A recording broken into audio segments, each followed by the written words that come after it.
Friends, जैसा कि previous 2 lessons के अंदर हम लोगों ने एडोबी इलस्ट्रेटर के अंदर टाइप टूल के हवाले से काफ़ी चीज़ें डिस्कस की। और जैसा कि मैंने आप लोगों को प्रीवियस लेसन में ये भी कहा था कि अगले लेसन में मैं आप लोगों को बताऊंगा कि हम पैराग्राफ टेक्स्ट जो है उसको हम किस तरह से क्रिएट करते हैं और एडिट करते हैं एडोबी इलस्ट्रेटर में। तो चलें चलते हैं एडोबी इलस्ट्रेटर की तरफ और एक्सप्लोर करते हैं पैराग्राफ के टेक्स्ट को टाइप टूल की मदद से। दोस्तों चलें स्टार्ट करते हैं पैराग्राफ के टेक्स्ट को। सबसे पहले मैं यहाँ पे टी लेके यानी कि टाइप टूल की मदद से मैं यहाँ पे टेक्स्ट बॉक्स क्रिएट करता हूँ। और आप देख सकते हैं कि जब मैं टेक्स्ट बॉक्स क्रिएट करता हूँ तो यहाँ पे हमारे पास डिफरेंट पैराग्राफ्स जो हैं वो बने हुए आ जाते हैं। जैसा कि मैं आपको पैराग्राफ्स के हवाले से पिछले लेसन्स के अंदर भी बता चुका हूँ। अगर आप इसमें मज़ीद टेक्स्ट ऐड करना चाहें तो आप दोस्तों यहाँ पे एंटर करके मज़ीद टेक्स्ट जो है वो ऐड कर सकते हैं, लेकिन उसके लिए याद रहे कि आपको यहाँ से नीचे की तरफ अपने टेक्स्ट बॉक्स को जो है वो बढ़ाना पड़ेगा। चलें फ़िलहाल अब हम आगे चलते हैं जी। पैराग्राफ वाला जो हमारे पास यहाँ पे एक पैनल मौजूद है, इसके ऊपर चलते हैं। मैं आपको यहाँ पे बताता चलूँ, जब हम पैराग्राफ में टेक्स्ट को लिखते हैं ना टाइपोग्राफी में, तो जो सबसे इम्पॉर्टेंट चीज़ होती है वो होती है टेक्स्ट की अलाइनमेंट। हमें पता होना चाहिए कि हमने टेक्स्ट को किस तरह से अलाइन करना है। आप लोगों ने जब माइक्रोसॉफ्ट वर्ड वगैरह जैसे सॉफ्टवेयर यूज़ किए होंगे और उनमें कभी टेक्स्ट को लिखा होगा पैराग्राफ्स की सूरत में, तो आपको वहाँ पे भी ये अलाइनमेंट की जो ऑप्शंस हैं ये वहाँ पे मिली होंगी। तो चलें इनको एक्सप्लोर करते हैं। दोस्तों सबसे पहले मैं ये करता हूँ कि टी प्रेस करके मैं यहाँ पे कहीं पे भी अपने पैराग्राफ में क्लिक करूँगा और कंट्रोल ए प्रेस करूँगा ताकि मेरा ये जो सारा टेक्स्ट है ये सेलेक्ट हो जाए। अच्छा, अब यहाँ पे मेरे पास मेनली 2 पैराग्राफ्स हैं। मैं एक काम करता हूँ कि मैं यहाँ पे एक एंटर करके कहीं पे जहाँ पे सेंटेंस खत्म हो रहा हो, मैं एक पैराग्राफ जो है वो बढ़ा लेता हूँ। ये देखें मैंने जो है वो 3 पैराग्राफ्स कर लिए हैं। ये मैंने इसलिए किया ताकि हम जो पैराग्राफ के हवाले से ऑप्शंस देखने जा रहे हैं, उनके बारे में हमें ज़रा डिटेल के अंदर चीज़ें नज़र आएँ। अच्छा जी, टी प्रेस किया, यहाँ पे कंट्रोल ए की मदद से सिलेक्शन ली। अब यहाँ पे हमारे पास पहली ऑप्शन है अलाइन लेफ्ट, जो कि इस वक्त हमारे टेक्स्ट के ऊपर अप्लाई भी हुई हुई है। आप जैसे ही यहाँ पे क्लिक करेंगे तो जो ऑप्शन होगी वो यहाँ पे आपके पास यहाँ पे अप्लाई हो जाएगी। दोस्तों अलाइन लेफ्ट का मतलब है कि जो हमारा टेक्स्ट है वो लेफ्ट साइड के ऊपर हमारे पैराग्राफ में अलाइन हो जाएगा। अच्छा, अलाइन का जो वर्ड है इसका मतलब है प्लेसमेंट, और प्लेसमेंट किसी खास चीज़ के हवाले से। यहाँ पे हम जो अलाइनमेंट कर रहे हैं अपने टेक्स्ट की, वो अपने पैराग्राफ्स की हवाले से उनके कंपैरिजन में उनके अकॉर्डिंगली कर रहे हैं। तो ये बात आपने याद रखनी है। अब यहाँ पे नेक्स्ट ऑप्शन हमारे पास है जी अलाइन सेंटर। इस पे मैं जैसे क्लिक करता हूँ तो आप देख सकते हैं मेरा जो टेक्स्ट है ये सारा सेंटर के अंदर अलाइन हो गया। अगर मैं बाहर क्लिक करके आपको दिखाऊं तो ये आप देख सकते हैं कि मेरा जो टेक्स्ट बॉक्स है वो अब थोड़ा सा बाहर की तरफ नज़र आ रहा है और टेक्स्ट जो है मेरा वो सेंटर में अलाइन हो गया। नेक्स्ट ऑप्शन हमारे पास है जी अलाइन राइट।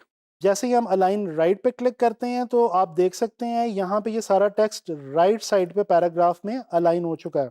अच्छा जी, इसके बाद हमारे पास एक ऑप्शन हम अवेलेबल है जस्टिफाई की। जस्टिफाई का मतलब होता है कि हमारा जो टेक्स्ट है वो जो हमारा टेक्स्ट बॉक्स है उसके किनारों के साथ यानी उसकी वॉल्स के साथ जाके जो है वो टच कर देता है और उसके साथ प्लेस हो जाता है, यानी कि हमारा जो टेक्स्ट बॉक्स है वो पूरा भर जाता है उस टेक्स्ट से। अब ये जैसे ही हम कंट्रोल ए करके इसको जस्टिफाई करते हैं with last line align left. अब ये जो लास्ट लाइन अलाइन लेफ्ट है इसका मतलब है कि बाकी सारा पैराग्राफ तो जस्टिफाई होगा, जबकि जो लास्ट लाइन है ये लेफ्ट अलाइन होगी। अच्छा जी, आगे देखते हैं।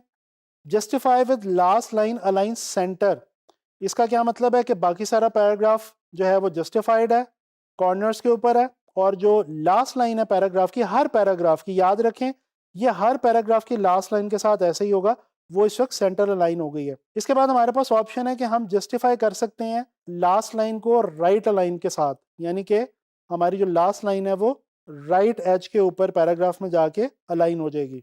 अच्छा जी, इसके बाद हमारे पास ऑप्शन है जस्टिफाई ऑल लाइंस। हम जैसे ही जस्टिफाई ऑल लाइंस करते हैं तो दोस्तों यहाँ पे अगर मैं बाहर क्लिक करूं तो आप देख सकते हैं कि ये जो हमारी कुछ लाइंस ऐसी हैं हमारे पैराग्राफ्स के अंदर जिनके अंदर स्पेसिंग जो है वो अपने आप कम ज़्यादा हो गई है, और जो टेक्स्ट है ये हमारा तमाम का तमाम एजेस के ऊपर चला गया।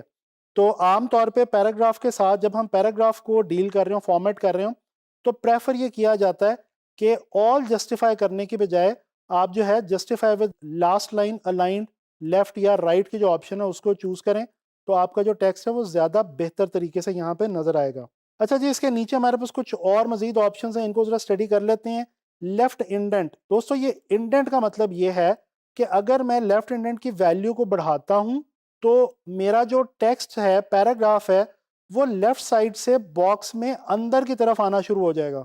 ये आप देख सकते हैं। इसी तरह अगर मैं, ये नेक्स्ट ऑप्शन है जी राइट इंडेंट की, अगर मैं इसकी वैल्यू को बढ़ाऊं तो आप देख सकते हैं कि जो मेरा बॉक्स है, टेक्स्ट बॉक्स है, वो बाहर रह गया और मेरा जो फॉन्ट है वो अंदर की तरफ सुकड़ता जा रहा है। तो ये है हमारी लेफ्ट इंडेंट और राइट इंडेंट। इसको फिलहाल मैं वापस जो है वो 0 की वैल्यू पे लेके जा रहा हूँ ताकि मेरा जो टेक्स्ट है वो वापस अपनी असल हालत में आ जाए। इसके बाद दोस्तों हमारे पास ये एक ऑप्शन अवेलेबल है जी, फर्स्ट लाइन लेफ्ट इंडेंट। देखते हैं ये क्या है। ये बहुत मज़े की एक ऑप्शन है हमारे पास। दोस्तों अक्सर आपने बुक्स के अंदर देखा होगा कि बाकी पैराग्राफ तो जस्टिफाई हुआ होता है, कॉर्नर्स के ऊपर अलाइंड होता है, लेकिन जो फर्स्ट लाइन होती है वो सिर्फ बाकी पैराग्राफ से थोड़ा सा आगे आई होती है। तो ये वाली ऑप्शन हमें यहाँ से इस टूल की मदद से मिल सकती है। अच्छा जी, मैं यहाँ पे कंट्रोल Z कर रहा हूँ और अब मैं आगे बढ़ता हूँ। आगे देखते हैं हमारे पास क्या चीज़ है जी। दोस्तों यहाँ पे हमारे पास दो और बड़ी मज़े की छोटी सी ऑप्शंस हैं। Space before paragraph.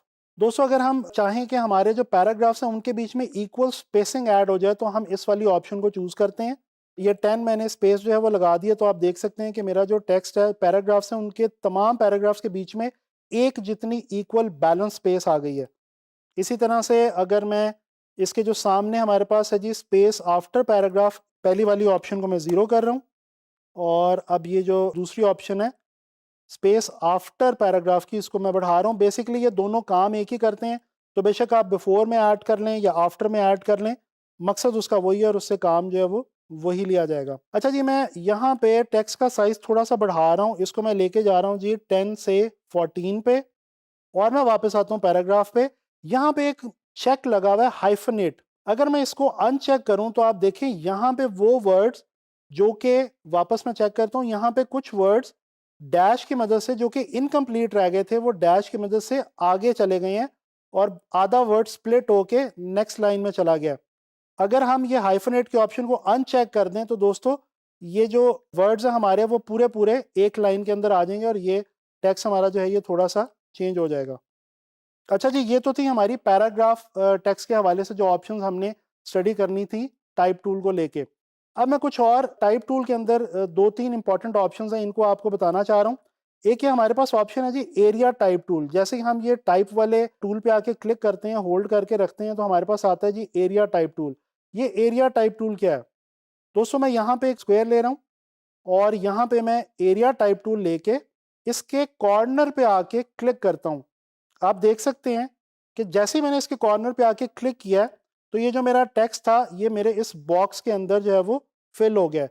यहाँ से मैं पैराग्राफ वाली जो ऑप्शंस हैं उनको मैं रख रहा हूँ, justify with last line align left, या चलें इसको अलाइन लेफ्ट ही कर लेते हैं। बल्कि इसको अगर हम जस्टिफाई ऑल करें तो ये हमें फ़ायदा ये होगा कि हमारा तमाम जो शेप है वो हमारी बिल्कुल क्लियर हो जाएगी। तो इसमें थोड़ी सी हम स्पेसिंग जो है वो हम कम कर लेते हैं और साइज़ भी हम थोड़ा सा जो है वो छोटा कर लेते हैं। इसको मैं अगर यहाँ पे टेक्स्ट को मैं इसको कॉपी करके अगर मैं इसको पेस्ट करूँगा तो ये देखिएगा कि ये मेरे जो बॉक्स है ये फिल हो गया। दोस्तों ये बेसिकली टूल करता ये है, जैसे कि आप देख चुके हैं कि ये कोई भी शेप जो आप बनाएंगे उसके अंदर ये टेक्स्ट को जो है वो क्रिएट कर देगी। फॉर एग्जांपल अगर मैं पेन टूल की मदद से यहाँ पे एक अपनी मर्जी की कोई सी शेप क्रिएट कर लेता हूँ। ये देखें ये एक मैंने शेप क्रिएट कर ली। अब मैं यहाँ से आता हूँ एरिया टाइप टूल पे और यहाँ पे आके एज के ऊपर, दोस्तों याद रखें एज पे आपने क्लिक करना है। अगर अंदर क्लिक करेंगे तो फिर वो नहीं आएगा जो हम चाह रहे हैं। अब ये देखें ये हमारे पास एक बहुत खूबसूरत सी शेप बन गई है, इसके अंदर टेक्स्ट हमारा बाउंड हो गया। यहाँ पे अगर हम ला के रखना चाहें तो हम यहाँ पे एक सर्कल छोटा सा रख सकते हैं। अब ये देखें ये एक लेआउट सी हमारी बन गई है टेक्स्ट के हवाले से, जैसे किसी भी मैगजीन वगैरह के ऊपर टेक्स्ट हमें पेजेस पे नज़र आता है। चलो जी, इसको मैं डिलीट कर रहा हूँ। और ये type on a path tool की एक और ऑप्शन हमारे पास मौजूद है, इसको ज़रा देखते हैं। दोस्तों type on a path tool क्या करती है कि अगर आप कोई सा भी पाथ क्रिएट करें, जिस तरह मैं यहाँ पे पेन टूल की मदद से एक ये छोटा सा पाथ क्रिएट करता हूँ और मैं स्ट्रोक ले लेता हूँ और फिल को मैं नन कर देता हूँ। इसको मैं थोड़ा सा जूम कर रहा हूँ। यहाँ पे आके मैं क्लिक करता हूँ जी type on a path tool से और इस पे यहाँ पे पूरे अपने पाथ के एग्जैक्ट ऊपर आके मैंने क्लिक किया, तो यहाँ पे देखें मेरे पास टेक्स्ट लिखा हुआ आ गया है। इसको मैं थोड़ा सा चेंज कर देता हूँ, मैं कर देता हूँ जी DG skills graphic design course. ये देखें कितना खूबसूरत एक पूरी कर्व के अंदर हमारा जो टेक्स्ट लिखा हुआ आ गया है।